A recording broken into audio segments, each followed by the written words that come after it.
Good morning student, welcome to my channel ICIC coaching क्लासेसमध्ये मी आपले सर्वांचे हार्दिक स्वागत करतो. विद्यार्थी मित्रांनो, आपण इयत्ता 8वीचे गणित चालू केलेले आहे. तरी आपण जे काही 8वीचे विद्यार्थी आहेत त्या सर्वांनी या क्लासचा लाभ घ्यावा. आपण 1.3 आपण सराव संच 1.3 चालू केलेले आहे. तर त्याच्या अगोदर तुम्हाला मी ह्या परिमेय संख्यांचे दशांश रूप कसे लिहितात तर ते लिहून दाखवतो तुम्हाला. परिमेय संख्यांचे दशांश रूप.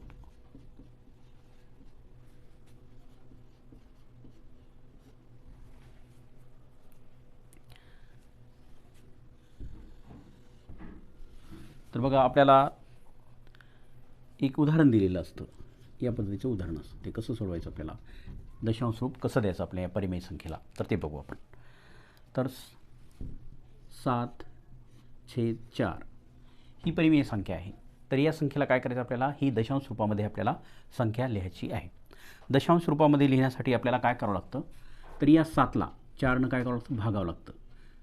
म्हणजे मग लिहा तुम्ही, असं लिहू शकता तुम्ही, 7/4 म्हणजे या 7ला 4नं इथं आपण भाग देत असतो. मग आता 4चा पाढा आपण 7पर्यंत म्हणायचा. 4 1 4 4 2 8 8 हे मोठे होतात म्हणून आपण 1चा भाग देऊ. 4 1 4. 10तून आपलं 7मधून 4 गेले, खाली किती राहिले, 3 राहिले. हां, आता आपण 4चा पाढा 3 म्हणजे 3 येतात का, आता 4च्या पाढ्यामध्ये येत नाहीत. म्हणून काय करावं लागेल आपल्याला, इथं एक 0 द्यावं लागेल. त्यासाठी इथं आपल्याला काय करावं लागेल, एक दशांश द्यावा लागेल. आता 4चा पाढा आपण 30पर्यंत म्हणायचा. 4 7 28. हां, आता 0मधून 8 जातात का, नाही, म्हणून इथून एक उसना घेतला, ही झाली 10. 10मधून 8 गेले, खाली राहिली 2, बरोबर. मग आता हे 2तून 2 गेले, 0,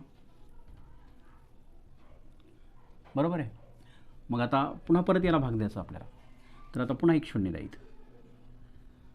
आता 4 5 20. मग आता बाकी किती राहिली, बाकी 0, बाकी. मग आता दशांश रूप दिलं या संख्येला, आपण काय केलं, याला दशांश रूप दिलं 7/4. तर या दशांश रूपामध्ये काय आली ती 1.75 हे आलं याचं, हे गणिताचं उत्तर. आलं लक्षात तुमच्या. या पद्धतीनं तुम्हाला प्रत्येकाचे काय करायचे, दशांशमध्ये रूपांतर करायचं आहे. ही जी परिमेय संख्या दिलेली आहे तिचं रूपांतर तुम्ही दशांशमध्ये करू शकता. मग ह्या संख्या मायनस असू शकतात किंवा प्लस पण असू शकतात. धनसंख्या किंवा ऋणसंख्या असू शकते. तर त्या प्रत्येकाचं आपल्याला हे दशांश रूपामध्ये लिहिता आलं पाहिजे. दुसरं एक उदाहरण घ्या. आता हे झालं एक. दुसरं उदाहरण घ्या.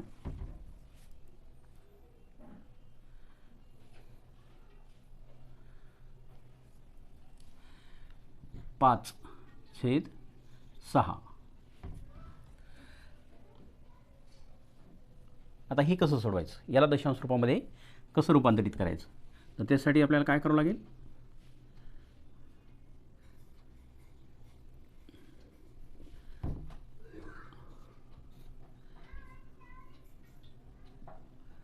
पाच भागिले 6 असं करावं लागणार आपल्याला. तर मग आता हे सोडवण्यासाठी, आता ह्या 6च्या पाढ्यामध्ये 5 येतात का, नाही. तर मग त्यासाठी आपल्याला काय करावं लागेल, 0चा भाग द्यावा लागेल आपल्याला. सुरुवातीला 0चा भाग देऊ आपण. 6 0 0. मग किती राहिले, 5 राहिले. मग आता याच्यावर आपण 1 0 देऊ शकतो. तर त्यासाठी काय करावं लागतं, अगोदर इथे एक दशांश द्यावा लागतो. मग इथे एक दशांश दिला आणि इथं काय केलं आपण, एक 0 घेतलं. आता 6चा पाढा आपण 50पर्यंत म्हणू शकतो. 6 5 30, 6 6 36, 6 7 42, 6 8 48, म्हणून ही 8 लिहिली आपण. 6 8 48. आता बघा, 10मधून आता इथला एक उसना घेऊ, ही झाली 10. 10मधून 8 गेले, खाली राहिली 2. मग आता ही 4मधून 4 गेली, 0. आता पुन्हा दिग्गी करू आपण, एक 0 देऊ. मग 6 3 18. पुन्हा किती राहिले, 2च राहिले. पुन्हा एक 0 दिला. पुन्हा 6 3 18. पुन्हा किती राहिले? 2च राहिले. मग साइन त्रिक पुन्हा 18.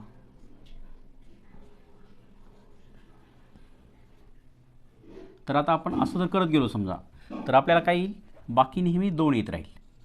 बाकी नेहमी काय येत राहील? 2 येत राहील. म्हणून आपण काय करायचं आता? याला इथं थांबवून टाकायचं. मग याचं उत्तर काय आलं? याचं दशांश रूपामध्ये लिहिलेलं 8 3 3 3 असं हे उत्तर आलेलं आहे. तर आता आपण सराव संच 1.3 हा सोडवू आहे. सराव संच 1.3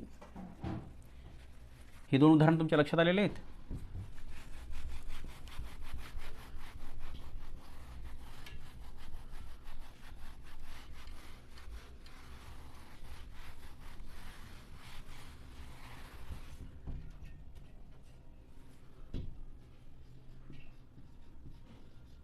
सराव संच 1.3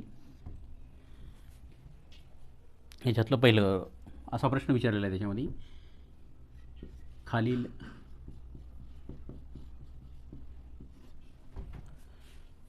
परिमेय संख्या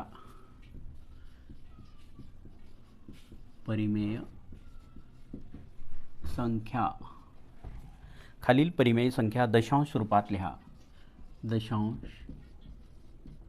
रूपात लिहा असा प्रश्न विचारलेला आहे. तर पहिलं उदाहरण आहे बघा. उदाहरण क्रमांक 1. पहिलं उदाहरण आहे 9/37. आता 9/37 हे पहिलं उदाहरण दिलेलं आहे त्यांनी. तर हे आपल्याला सोडवायचं आहे. तर मग आपण याच्यासाठी काय करू शकतो? यासाठी आपण त्याचीच मदत घेऊ शकतो. कशाची? 37 लिहा इथं. 37/9. बघा आता कितीनं भाग जाईल? याला भाग देता येईल का आपल्याला? नाही. तर मग इथं आपल्याला शून्याचा भाग देता येईल सुरुवातीला. मग इथे राहिले 9. आता इथे एक दशांश द्यावा लागेल आपल्याला. दशांश दिल्याच्यानंतर तर मग आपल्याला कितीनं भाग देता येईल आता? आता हे 37चा पाढा 90 येईपर्यंत म्हणायचं. तर मग 90 37 त्रिक जास्त होतात. तर मग आपण काय करू? 2चा भाग देऊ. 2चा भाग दिल्याच्यानंतर काय होईल?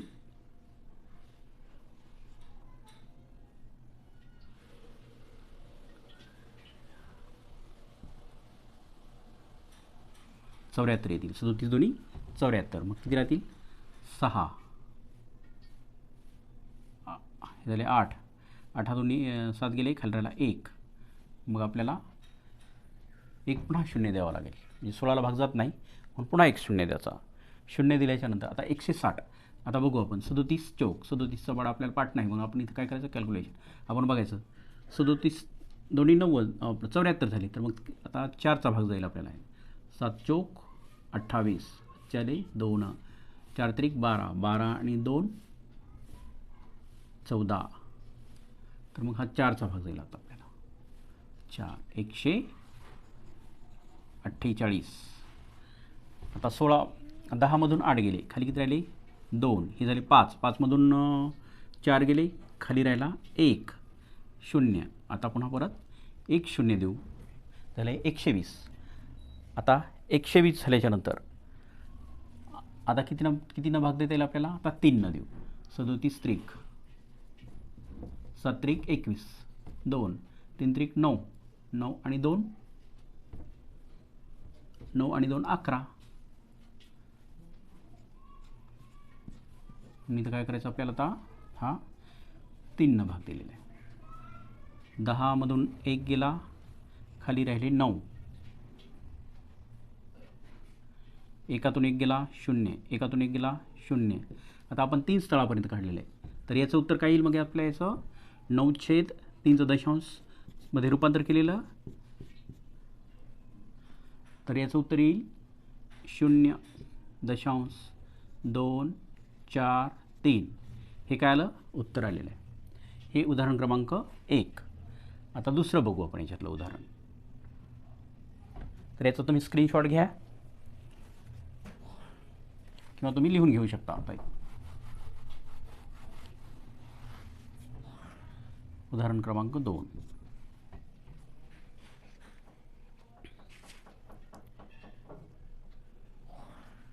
18/42. बघा आता 18/42 म्हणजेच आता आपल्याला कसा भागाकार करावा लागेल, 42/18. तर मग इथं भाग जाईल का, जात नाही. मग इथं सुद्धा आपल्याला शून्याचा भाग द्यावे लागेल. 0, 18 एक दशांश दिला.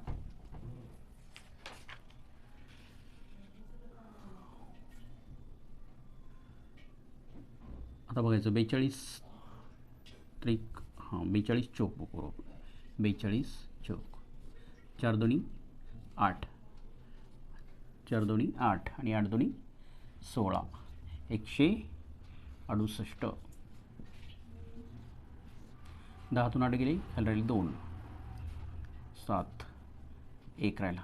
100 वजा 1 0 देऊन टाकला आपण. 120. आता 42चा पाडा कितीपर्यंत बनावं लागणार आपल्याला. आता 120 येण्यासाठी 42 त्रिक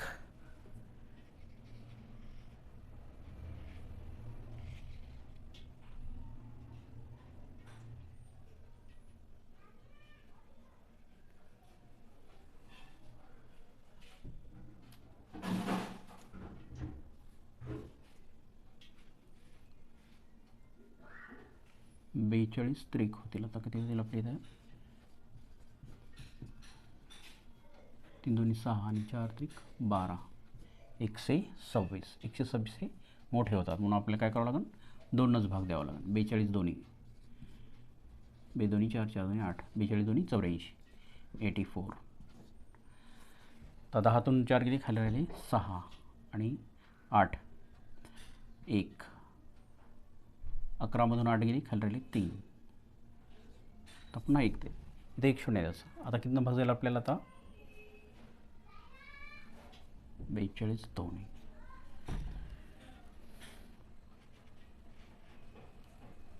360.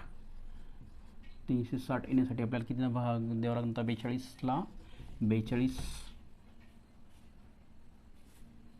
बघू 8, 8 दोन्ही 16, हातचा आला 1, 8 चौक 32, 32 आणि 1